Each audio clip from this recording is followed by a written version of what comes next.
Hi everyone, back again versus mini video. Apologies for the last few days, although I don't really feel like I need to apologize because I do that a lot. I've been learning that I over apologize for things, but it's been tax season. You can see I got a bunch of games going just like all of you, and I'm probably losing all of them. Probably just like all of you, right? Hashtag story of our lives. Let's jump into the daily chess game and bring up our position to C, queen to C8. Oh, it's so interesting as I've been playing these last few critical moves, putting in putting in a decent amount of thought. I don't want you guys to feel like I haven't been putting in my full effort to the game, but I also tend to play quickly in a lot of the daily chess games. I usually just tend to trust my instincts and move forward like I would in Blitz and Bullet. But when your opponents, meaning all of you, have hours and hours to analyze and then vote, more likely to walk myself into a trap in that case. And I realized, I swear, this morning was the first time I realized it, which is, you could say that's bad for my calculation, but I just didn't see what was coming on the F file, or how easy just queen to C8 and bishop to C8. I think bishop C8 might even be better than what you guys did. I don't know. We're gonna analyze it, but I I didn't understand how potentially weak the F file was. I was focused on whether or not there were tactics coming on the diagonals, and that's why I allowed the trap to get where it has. But let's back up to where we last left the position when I had played for C5, which is certainly a risk it to get the biscuit kind of move. It made sense from the perspective that, as we calculated in our analysis mode, the whole point from White's perspective, the advantage is on the queen side. That's where I have my pawn majority, right? That's where I have more space, and often where you have more space is where your pieces are getting their most powerful pressure exerted on the position. Like where your pieces have more space, they're in more active positions, and so the potential for them to deliver something tactically is usually higher. Of course, you also need weaknesses to target, but that's just an important thing to remember. I feel like sometimes people don't know just basic tips like that about chess, as far as where should I find a plan. I know my opening. Well, where do you have space? Where are your pawns facing? And when you have space, the tactics on that side of the board are often going to favor you. So the fact that this tactic exists for me isn't like a huge coincidence.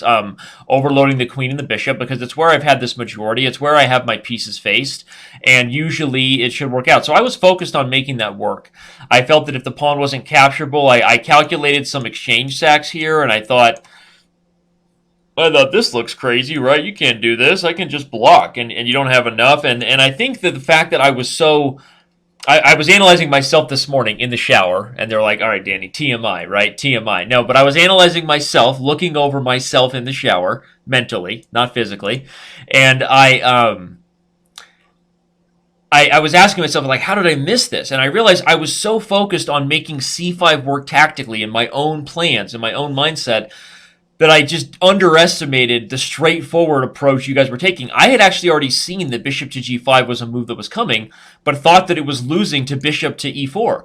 And what I had focused on was, okay, are there now any tactics on the diagonal, right? Are there now any craziness on the diagonal? I was like, well, I can't block on e3 anymore, but I can move the king.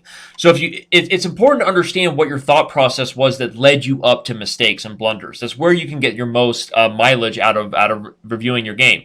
Not lying to yourself that it was just a random mishap or it's just one move or whatever. Most people aren't fully self-reflective, and then they want the results of those that are willing to really self-reflect and look at the worst parts of themselves and really work on things, right? To learn lessons. Talking about their calculation at the chessboard. So if you want to get those results, you got to be willing to be self-reflective. And I realized I was just obsessed with my own plan. I was insecure from the opening. If you look back at all the videos, because we know that I messed up, right? I didn't play the line that I had thought I was, the MBL line I wanted to play. So I was looking to make this plan on the queen side work to kind of justify my position, I feel like, psychologically. And so I was really focused on c5, working that you couldn't do anything to either remove my bishop forcefully, or that you couldn't take the pawn. And I thought that bishop g5 was dismissible because of bishop e4. And I even saw this, but I thought that, okay, this is just the exchange. I mean, now I'm up a whole rook, and now if they take here again, I can move the king or block. And in both those cases, again, what is my full focus on at the end of the line? My full focus is on, does this tactic for black create new opportunities on the diagonal? I wasn't thinking about the f-file. That's just the honest truth. I wasn't looking deeper. And then I started thinking about moves like g6, and I thought, okay, well, even if they win back the bishop, hashtag NBD, right? Because the king is still going to be open, and I'm not even sure they can win back the bishop like that clearly, although here actually looks like black's play would have been really super dangerous. So maybe if g6 was played, I would have to give up the bishop and in another way, like maybe guard the c pawn and let the compensation continue like this. But I even thought that this was probably okay with me. Like, all right, they're getting some counterplay, but it's dynamic and open, and I think c5 has worked to some degree. But I missed that there was a really straightforward approach to picking back up the piece that is pinned on f5 and justifying the entire exchange sack. And that was just focusing on the pin immediately with a move like bishop to c8. Now, what's interesting is you guys didn't play bishop c8. You played queen to c8, which, like, isn't... Now that I saw the bishop c8 idea, like, couldn't you have instead taken on c5, rook e3, because if I play queen e3, you just pick up the bishop with check. Oh, I guess not. I guess you're worried that you're not going to get enough after king e2. That's the key. Because originally I thought I can't go this way because you take here. And if I continue running with the king, Shekelina Lashlamba is the name of your favorite uncle. And if I block with the bishop, I thought that you would get in here for some dangerous counterplay, although maybe something like this doesn't actually work, right? Yeah, I can get rid of everything. So it seems that you are making the correct tactical decision. I was analyzing the bishop. I wasn't analyzing the queen takes c5 check was the first thing right away, but the way I saw the f-file tactic finally this morning in my moment of clarity in the shower was bishop to c8. So I thought that this was the move I was going to come and see this morning on the board. And look at you guys making me forget about my coffee. So I thought bishop to c8 was going to be what I was going to see, and I thought this was really good for you because unlike the move g6, if I try to block with the rook here, now you can take with the bishop and gain a tempo on the queen. And no matter where I go next, you're, I guess worst case scenario, you're like taking another pawn with check. And I thought this was going to get real ugly for me with my wide open king. But I'm realizing again that this is, although it is clear that this is black probably has a lot of compensation here. Maybe there aren't as many devastating discovered checks here as I thought. I just started having nightmares about my king and this whole bishop c8 idea. So the fact that you guys have committed to queen c8 is making a little more sense now. It's still all the moment of me being clear with myself about why did I miss this idea? Why did my blunder happen? It's still the same theme that I missed, which was basically the pin on the f-file with bishop c8 or queen to c8. But now let's think. So now how can I save this game? Now we know I'm worse. I've underestimated black's counterplay on the f-file. You guys have blown open the f-file with an exchange sack, which I respect. Hashtag respect. But how can I play this position? I feel like this isn't over yet, despite my mistakes so far. So we have to analyze, right? I have a few things. Let's calculate in our head. I feel like I'm actually better that way than moving the pieces. I feel like I let myself give into impulses that I've been telling myself since a young kid not to do. Calculate in your head. So if c6, the one idea behind c6 is that if you don't free the c8 square, your bishop will have to go to a8, maybe. Although if c6, you can actually play bishop a6 with tempo on the queen. And then I have to move the queen anyway, and then you take f5 with check. So, okay, c6 is not a move that forces bishop a8. We've established that. But let's say if c6, rook takes f5 check, king g2, bishop a6, queen e3. If rook takes f5 check, if c6, rook takes f5 check, king to g2, rook to g5 check, king to h2, you actually have rook to g3 immediately. You're threatening queen takes h3 mate. And then if queen takes, pawn takes is with check, so I'm not even getting the bishop on b7, right? I'm not even getting the two rooks for the queen. So again, that line is if c6, rook takes f5, king g2, rook g5 check, I move the king to h2 or h1. You're playing rook to g3, threatening queen takes h3 with mate. So I might as well play king to g2, king h2, take everything. Do I have any compensation there with the two rooks and the pass pawn on c6 for the queen and the bishop? minimal, right? Without open lines for the rooks, there's not really a lot to go on there. Okay, so that's frustrating.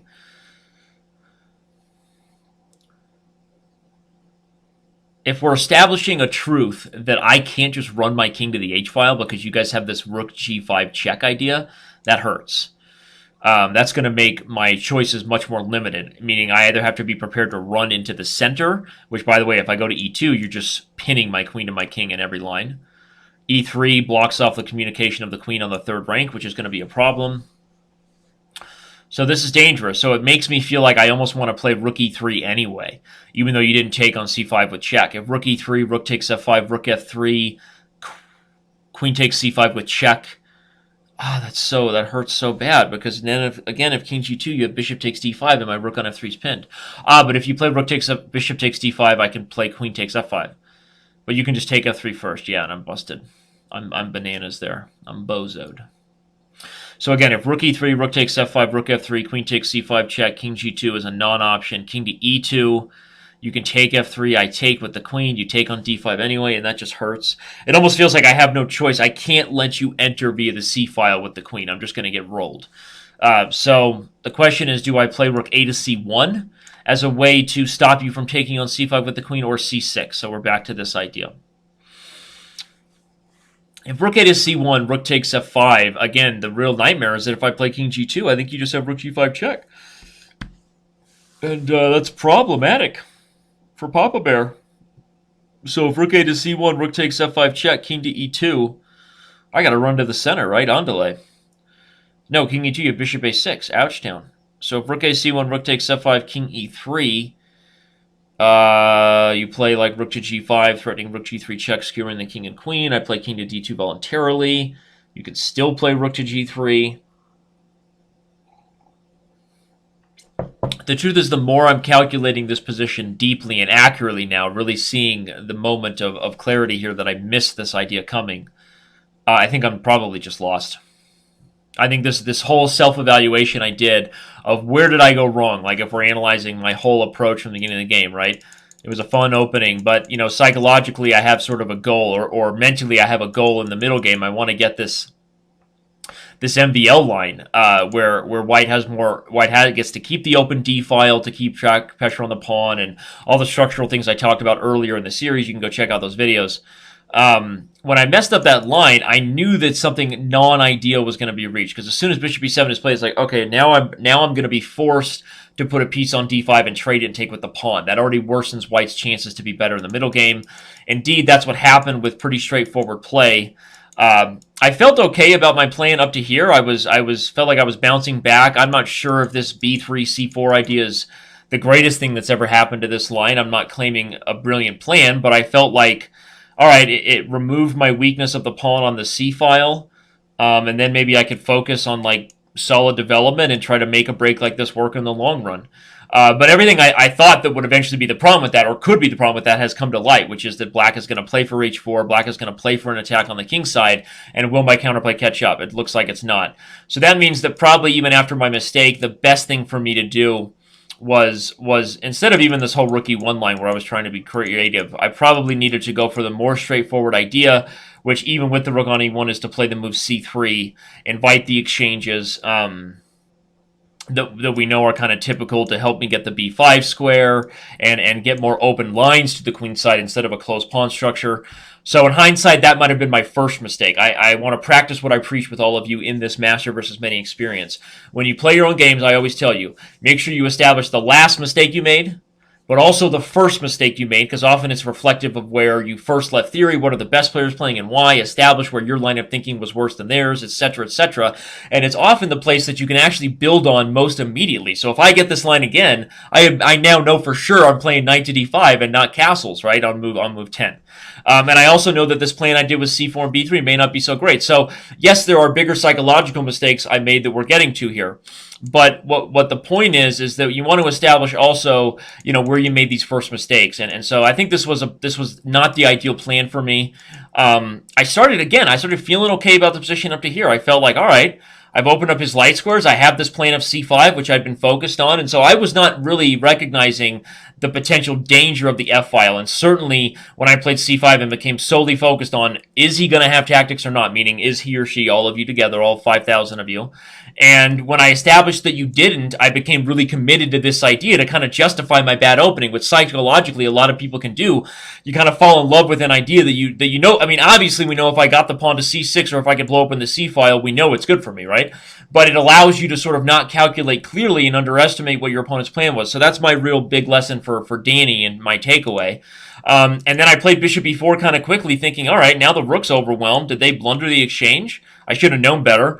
But when you took e3, still I'm thinking, all right, well, they're giving up the whole exchange, but if they go for this whole idea, again, I was so focused on that idea, they're giving me a whole rook advantage, and I can defend the attack.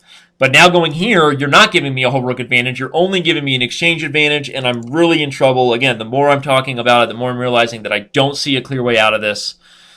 So what is the best poison to swallow at this point? Maybe c6 and then try to run with the king. You know? c6 creates the passed pawn and doesn't allow counterplay on the c-file. Rook a to c1 takes e3. I can also play king e3, and if bishop there, bishop a6, queen e4. Although, again, if rook c1, rook f5, king e3, you're going to play rook g5, I think. No, that maybe I can play rook g1 there. No, you have queen takes h3 check. Yeah, I lose. So I have to play king d2. Rook g2 check, king to d1, bishop a6. Gosh, that just feels so ugly, right? I'm on the verge of getting mated with my king on d1 and your rook on the 7th rank. Queen to e3. c6 may end up reaching similar positions. But it also gives me this option of playing king g2, rook g5, king h2, and sacrificing the queen, right? Trying to play with the passed c-pawn. But I mean, I'm definitely choosing a poison there. I'm aware that I'm messing with a Sicilian with death on the line, right? Hashtag Princess Bride. Not happy. Not a happy camper. Okay, I have an idea. I have a trick, possibly. I think I'm going to take on d6. And the idea is that if you take on f5 and if I play king to e3, okay, still rook to g5 just looks like a nightmarish move there. But worst case scenario, I might be able to play rook h1. Oh no, I can't. I have to play king to d2. And then rook check and king back, and you still have bishop a6 coming. But that trick I'm looking at may actually work there as well. It may. And maybe I can get you guys to make a blunder and make a trick. I'm not going to say it because it's my last shot at the entire game. So I'm going to take on d6. Drum roll, please. Wait, I'm going to switch back to our fun let the logo be shown move template. Make the move. Master versus many. If you're wondering what this is, now you're reminded. And yeah, I do still feel like a little pawn, a frightened little pawn. Little Red Riding Hood. All right. Drum roll, please. The move is being made to hit the server. Still had 7 hours and 58 minutes, but I wasn't going to learn much more about analyzing this position. I think we really we dove into a lot here. We actually learned a lot about, I think, where things were going wrong for me in this game. And do me a favor, share the video with your friends, subscribe to our channel, subscribe to my channel right here, right now. Give the video a like. Have I not given you something to take home to mom and dad? And all right, I will see you guys for the next move. Good luck. Good luck, because c takes d6 has been played, and now you gotta show your technique. As we know that I've given you the attack and you took it, and now you got to put me away. Let's see what happens.